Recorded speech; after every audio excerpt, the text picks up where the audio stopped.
Good morning. Hi, Nicola. Lovely to see you. We have Nicola Thompson this morning, who's doing a talk about her business, which is inner vision therapy. So I'd love to know a little bit more about this. And I'm just eyeing up that beautiful mural. It's absolutely stunning. Yeah. Just please, if you can introduce yourself, say a little bit about your business and where you're based. Okay. Thank you. Thank you. So yeah, I'm Nicola Thompson. I'm based in Carlton. I have a private practice based from my home, which is near Polton-le-Fyle, near Blackpool, Lancashire. Excellent. My inner vision therapy. So I'm a counsellor and a hypnotherapist. And I try and do a blend of both of those. So often people come to see me for counselling, and I might think, I think a hypnotherapy session could help here, so I'll offer it up as a suggestion. So I'm really lucky that I have this balance between the two, because sometimes one thing works for somebody, but then the hypnotherapy can also help sort of maybe develop something. So it's really, that's what I offer. That's what and I really love doing it. Excellent. How long have you been doing that for? I've been in private practice since 2016. So yeah, 4 years now. And then 2 years, you're training and working for agencies, and I was a volunteer in a couple of places. So around about 5 years. Excellent. And what kind of counselling? Is that person-centred or is it more CBT? Person-centred at the heart. That's very, very dear to my heart. But I'm trained in Gestalt therapy too, which is it's similar to person-centred, and Gestalt therapy is very much working in the here and now, very much. So what are you feeling now as you think about something maybe that happened in the past? So I try and use a blend of those two mainly, little tiny bit of CBT, because it doesn't work for everybody, but sometimes it can be really helpful to think about negative thoughts and, what's an alternative thought that you could have. So I use a blend really. Well, that's great that you've got all those that you can mix in the mix really when you're seeing people, isn't it? Yeah. And obviously you say you've been doing this. What were you doing before all of this work? Beforehand, going back a long time, when I was in my 20s and before I had my family, I was a chef. I was a pastry chef. Luckily, I was lucky enough that I could have a big long career break and to bring up my children, 3 children, and then I got into teaching. Through helping out at their school, really. So I'm trained as a primary school teacher. Right. But I actually prefer a supporting role. So I then went on to be a teaching assistant. That was my choice. I just didn't really enjoy the teaching side as much. Much prefer, supporting. So I've done that for quite a long time. And then gradually you find that you're supporting the children emotionally too, the students and often staff. So people would come to me, because I seem to be a good listener, so people would come to me and I got more and more drawn to the counselling side of things. Right. And I thought I'd train, and I really enjoy doing it. Excellent. And I'm guessing, especially with this current situation and things, it's definitely going to be needed more than ever. People, yes, it's affecting us in a physical way with COVID, but also ultimately it's the mental health that I really worry about. Yes, definitely. I think that when people have been having to self-isolate and lock down and especially I worry about people who don't have a garden and who don't have space and it has been difficult for a lot of people. And I think also you're then with your thoughts a lot more than you might be otherwise. So I do think there's a need for that support going forward, definitely. And also, children as well not being able to go to school. That's been a big thing, hasn't it? Yeah, definitely. We're humans, we're social creatures. We are. But this has been an amazing tool for people to tap into, I think. The Zoom. Definitely. While I know you're not physically seeing people, but you feel like you're seeing people because you're actually talking on, on here. moved all of my work is online at the moment. I haven't seen anybody throughout the whole of lockdown, person to person, face to face. And it's actually working out quite well doing it on Zoom. It's not the same as having them in the room, but it's definitely helping people access support that they wouldn't normally get or they wouldn't be able to. So it's better than nothing, isn't it? Yeah. Better than having nothing and not seeing you. Yes, of course. Yeah. I mean, as a sideline to your counselling, what are your interests? What are your passions in life? Passions. I love the Lake District, and I like going walking up there. I've also taken up painting, so I like watercolours, and I also do some rock painting as well. I do dot work on rocks, so that's something I've been interested in for a while. And then in lockdown I was watching YouTube videos, so I wouldn't say I'm a great artist, but I really enjoy doing watercolour. Yeah, and it's very therapeutic, isn't it, as much as anything? Yeah, very much so. Yeah. And being out in nature, I love being outside. There's nothing better, isn't there? And I think there's one thing that this situation has really helped with is people are going out more. They're not using the cars the same. Yes, exactly. That my dog's never walked as much in her life as she has in the last 4 months. It's been fantastic. So what are the benefits of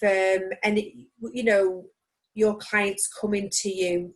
What type of clients do you tend to see? Or well, I see a mixture of ages, certainly. I see anybody, male, female, doesn't, anybody. But what I tend to find is I see a lot of people at the moment with anxiety. Sure. And also I have a special interest in working with people who suffered from emotional abuse or trauma. Okay. Trauma that's arisen from some emotional abuse. So those are my passions, really. I really feel strongly about helping people, because very often things that have happened in your life that have affected your mental health are invisible. And it's very difficult to talk about them, but they are hurting. They still hurt very much deeply inside. So that's what I'm passionate about, is helping people feel heard, most important, and listened to. Exactly. Yeah. As much as possible. Yeah. Yeah. Interestingly, I've been supporting a charity, and I went out to Kenya last year, and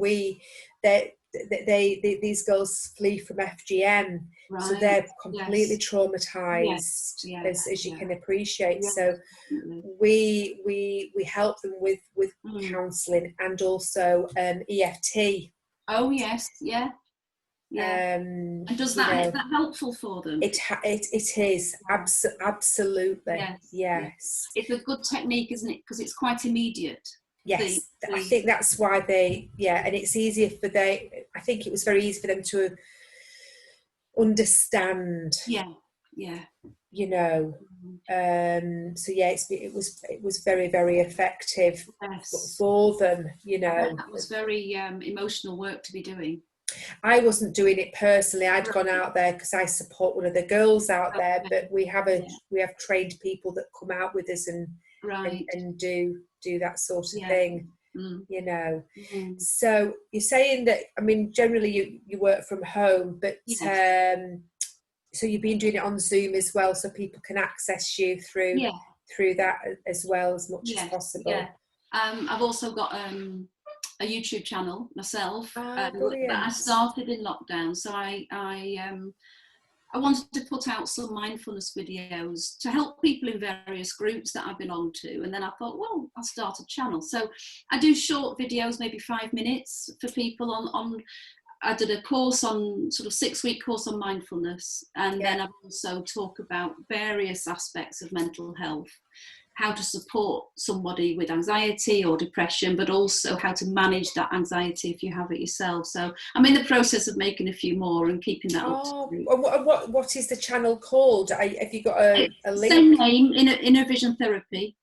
Excellent, because anybody that's watching this can go to that and at least tap into it, it's they? All free to watch, just, you know, and they're shortish, 5-6 minute videos, so they're, you know, easy to watch, don't take an awful lot of time, but it's just nice, because mindfulness is something I'm interested in too.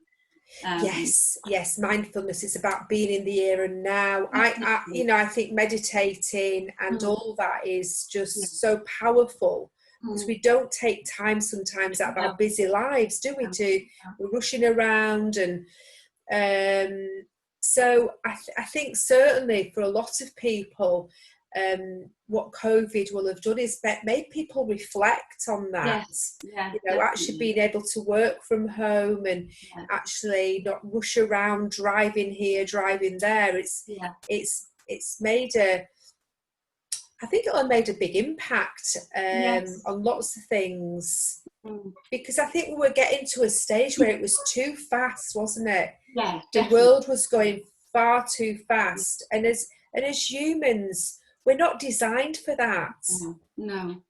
Are we? No, we're not at all. And I think it's there's enough anxiety out there anyway, with the uncertainty of COVID and the future. But then when we're rushing around, we're sort of staying at a sort of a heightened state, and that's where mindfulness is so good, because it just can bring you into the moment, focus on your breathing. Notice anything else that's going on for you. And we don't do that, like you said. We just don't take the time to do it, do we? Interestingly, you know, what is 5 to 10 minutes out of your day? Exactly. Yeah. You know, we can spend our times on our phones, going through social media. I know I am myself, but just to actually say, right, I actually now, in fact, probably 2 to 3 hours of every day, I actually put a time in my phone to say, right, stop, and do 5 or 10 minutes meditation, or mindfulness for that matter, because otherwise, you know, is there anything else you'd like to say about your business that we perhaps haven't already covered? I'd just like to mention a couple of things that I'm working on at the moment. Both of them are going to be online courses, sort of email courses, and I'm just putting together, doing some editing and putting together the courses. So one of them is about needlephobia. So needlephobia is something that can affect about up to 10% of the population, and very often can get dismissed as, oh, you're just being silly, you know, don't be so silly. But it's a phobia that's different to any other. So the treatment and the approaches are slightly different. But it can, if you sort of do the right sort of thing in terms of preparing the client to go and have a treatment, any kind of needle treatment, and then what I do is I teach them techniques so that they can calm themselves, and then go and have any needle treatment without having to listen to a recording. They can do it themselves. So that's something I'm really passionate about.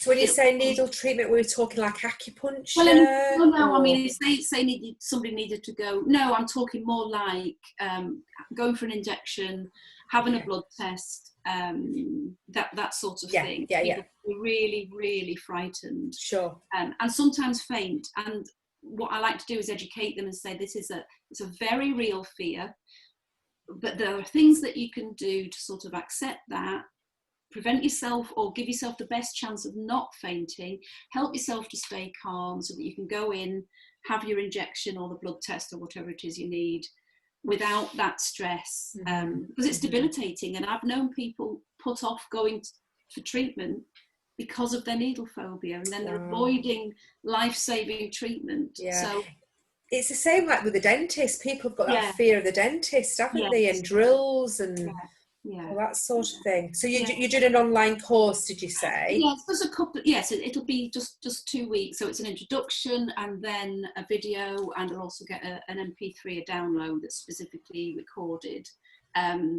to help them sort of find a safe place to go, nice cooling, soothing thoughts, so that they can be meditating while they have the treatment and brilliant. Relax. Is there anything else? One more thing, just really quickly. The other course that I'm putting together is all about imposter syndrome. So that's something that I'm seeing a lot of people coming to me with at the moment. Usually people in their 20s and 30s. So imposter syndrome, feeling like you're a fraud, feeling like you don't really deserve your job, your success, your date, your so it's a 7-week course. What is imposter syndrome? There are different types. So it's an email. It includes a video on each of these types, some tips and techniques to help you. So the idea is about building your confidence, and understanding what's going on for me. Oh, that's why I feel like that. And then tips and techniques to help build your confidence. Okay, lovely. And you should be able to, once I've got it up and running, you'll be able to access that through my website. But I haven't. Advertising's coming soon when I've put it together. How do people get in touch with you, please? Okay, I have a website which is called innervisiontherapy.co.uk. That's my little business card there. Fantastic. There's a Facebook page, same title, Inner Vision Therapy, and then my telephone number, business number, and an email. So I don't know whether you want me to send those to you. Yeah, please send me your contact details. I'll be putting them out there on this. But if you've got your website is innervisiontherapy.co.uk. Okay, lovely. Well, lovely to meet you today. Really nice talking to you. And hopefully we'll speak again soon. Yeah, I hope so. Really interesting topic. Thank you. Appreciate that. Okay. Thank you. Bye.